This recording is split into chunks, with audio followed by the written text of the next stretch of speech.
In just 47 seconds, $2.3 billion in federal contracts. Thomas Massie didn't hesitate. He pulled out a classified folder. Cameras zoomed in. Congress held its breath. What did the Kentucky congressman reveal about Jeffrey Epstein's client list that made America's newest FBI director go completely silent? At exactly 2:47 p.m., Congressman Thomas Massie walked into the House Oversight Committee hearing room like a man who had spent sleepless nights reading classified documents. His hands gripped a black folder marked confidential in red letters. Across the mahogany table, FBI Director Kash Patel sat like an investigator who had seen too many lies, his jaw already tense. Director Patel, Massie's voice cut through the chamber's tension. You've testified under oath about your commitment to transparency. Today, we test that commitment. Patel's fingers drummed against his briefing folder. Congressman, I'm prepared for any legitimate oversight questions. The chamber froze. Massie opened his folder with deliberate precision. This morning, I received declassified documents from the Treasury document. 20 names, all connected to Jeffrey Epstein's financial network, all receiving federal contracts worth $2.3 billion since. Gasps rippled through Congress. Even the cameras seemed to stop breathing. Patel's knuckles turned white as he gripped his pen. Congressman, if you're referring to classified, nothing classified about public contracts, Director. Massie's interruption was surgical. Unless you're suggesting federal transparency itself is now classified. Silence. 4 seconds. Cameras zooming. At exactly 2:49 p.m., Massie began reading names, not celebrities, not politicians, corporate executives, defense contractors, tech moguls. Each name followed by a dollar amount that made reporters frantically scribble notes. Blackwater subsidiary, $340 million. SpaceX contractor, $180 million. Facebook cybersecurity partner, $220 million. Massie's voice carried across the chamber. Palantir Technologies, Shell Company, $290 million. Amazon Web Services subsidiary. Patel's face drained of color with each revelation. His hands moved to loosen his tie, a nervous gesture caught by every camera in the room. Behind him, his legal counsel whispered urgently into his ear, but Patel's eyes never left Massie's folder. Should I continue, Director? Massie paused, letting the question hang in the air. Because I have 14 more names, and the numbers get bigger. The chamber's silence was deafening. C-SPAN's cameras captured every detail, the sweat beading on Patel's forehead, the way his jaw muscles twitched with tension, the white-knuckled grip he maintained on his prepared statement. Representative Jim Jordan leaned into his microphone. Congressman Massie, are you suggesting that Director Patel had knowledge of these contracts during his confirmation process? Massie turned to Jordan with the slow deliberation of a prosecutor. I'm not suggesting anything yet, Congressman Jordan, but I do have Director Patel's own signature on several authorization forms dating back to 2023. He reached into his folder again, forms that specifically mention enhanced due diligence for contractors with sensitive backgrounds. Patel finally found his voice. Congressman, the intelligence community processes thousands of contractor applications. I cannot be expected to personally review every billion-dollar contract, Director. Massie's interruption was surgical. Because these weren't small purchases, we're talking about companies that received the largest federal contracts in their respective sectors. At exactly 2:51 p.m., Massie pulled out a tablet and set it on the witness table. This is a forensic accounting report completed by the Government Accountability Office last month. It shows a pattern of contract awards that bypassed normal competitive bidding processes. The common thread? Every single recipient had some form of business relationship with Epstein's financial network. Representative Alexandria Ocasio-Cortez raised her hand. Point of order, Mr. Chairman. If these documents are as significant as they appear, shouldn't this hearing be moved to classified session? Chairman James Comer's response was immediate. These documents were declassified by the Treasury Department this morning at the request of this committee. Patel's breathing became visibly labored.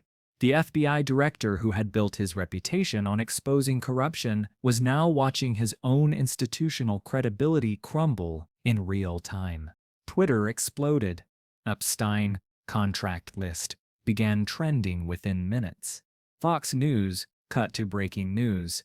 CNN converted regular programming. Director Patel, Massie's voice grew sharper. As FBI director, were you aware that these individuals maintained business relationships with Jeffrey Epstein even after his Patel shifted in his chair, sweat visible on his forehead. Congressman, the FBI doesn't monitor private business relationships unless what? Unless it involves federal contracts worth billions? Massie slammed the folder shut.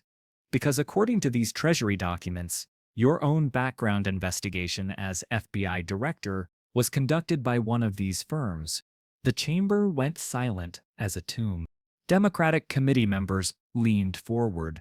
Republican colleagues exchanged worried glances. This wasn't partisan politics anymore. This was institutional credibility on live television.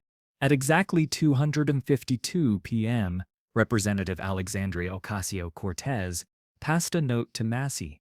He read it, nodded, and looked up with the expression of someone who had just found the smoking gun. Director Patel, did you personally authorize payment to Thornfield Security Solutions for your FBI background check? Patel's hands trembled slightly. The standard vetting process involves multiple Thornfield Security Solutions. Jeffrey Epstein's former business partner managed that company until 2020. They received $47 million in FBI contracts since your confirmation. Patel's jaw clenched. 3 seconds of absolute silence. Are you suggesting, Patel's voice cracked slightly, that my confirmation was somehow compromised by...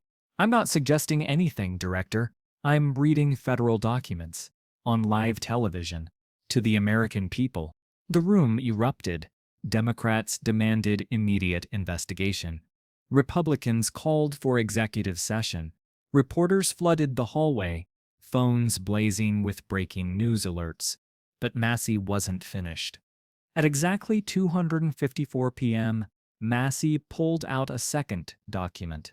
Director, this is your sworn statement from January 20. You testified that you had no knowledge of any business relationships between federal contractors and Jeffrey Epstein's network. Patel's breathing became visible, shallow, rapid. His chief of staff passed him a glass of water with trembling hands. Yet these Treasury records show that during your time as Deputy Director of National Intelligence, you personally signed off on $180 million in contracts to firms with documented Epstein connections. Massie's voice carried absolute certainty. More specifically, you attended at least 3 meetings where these connections were explicitly discussed. The chamber held its breath. Director Patel, Massie continued, producing photographs. These are surveillance photos from the Hay Adams Hotel, dated March 15, 2024. That's you meeting with Marcus Webb, CEO of Thornfield Security Solutions. The same Marcus Webb who served as Jeffrey Epstein's financial advisor until Epstein's death. Gasps echoed through the gallery. The revelation wasn't just about contracts anymore. It was about personal meetings and undisclosed relationships. Patel's hands began to shake visibly. His voice, when he finally spoke, was barely audible.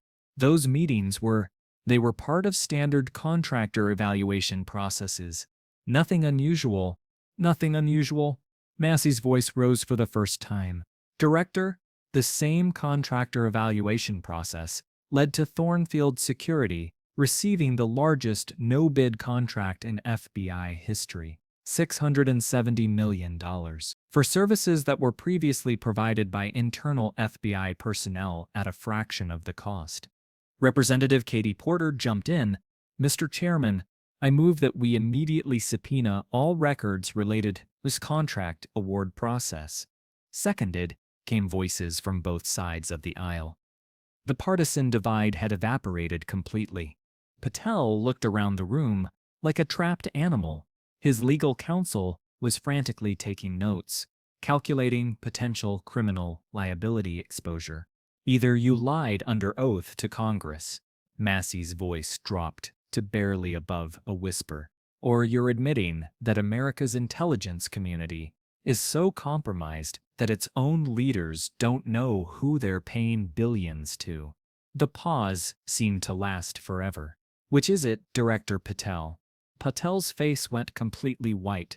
His FBI badge seemed to weigh heavier on his chest. For 47 seconds that felt like hours, he said nothing. "Congressman," Patel's voice was barely audible. "These contracts were... The oversight process involves multiple agencies. I cannot comment on ongoing..."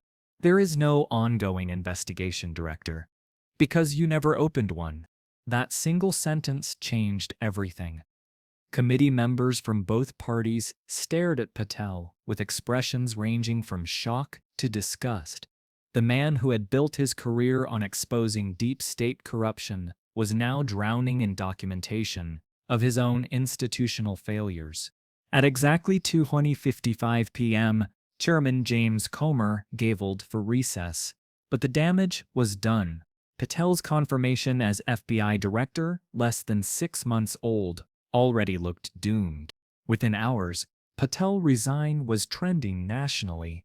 Legal experts questioned whether federal contracts could be voided. Stock markets dropped 340 points as defense contractors scrambled to distance themselves from Epstein connections.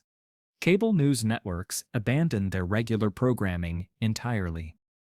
Anderson Cooper opened CNN's special coverage with a stark assessment. "What we witnessed today may represent the most significant intelligence community scandal since Watergate." On Fox News, Tucker Carlson's evening show led with exclusive footage from inside the hearing room, showing Patel's visible breakdown frame by frame. The implications rippled beyond Washington immediately. Tech stocks plummeted as investors realized that major Silicon Valley companies might lose massive federal contracts. Defense contractors saw their shares fall by double digits. Even cryptocurrency markets reacted, as Epstein's financial network had included several major crypto exchanges that had received regulatory approvals during Patel's tenure in intelligence roles. By evening, 3 Republican senators had called for Patel's immediate resignation.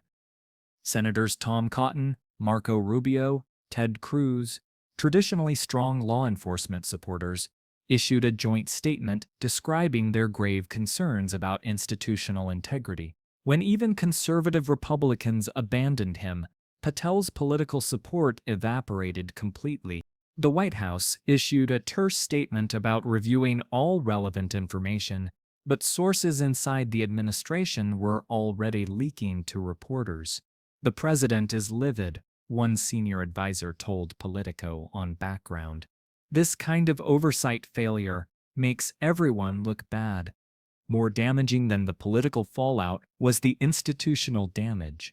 FBI field offices from New York to Los Angeles reported that ongoing investigations were being questioned by federal judges.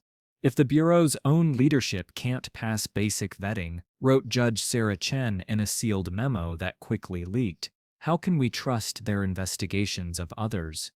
Intelligence community morale plummeted overnight. Career analysts who had dedicated their lives to national security watched their institution's credibility collapse on live television. Some began updating their resumes, others started reaching out to congressional investigators, offering to provide additional information about contracting irregularities they had witnessed. International allies reacted with barely concealed alarm. British intelligence services quietly suspended several ongoing joint operations. German security officials requested clarification about American contractor vetting processes. The Five Eyes Intelligence Alliance, the bedrock of Western intelligence cooperation, faced its first serious credibility crisis in decades.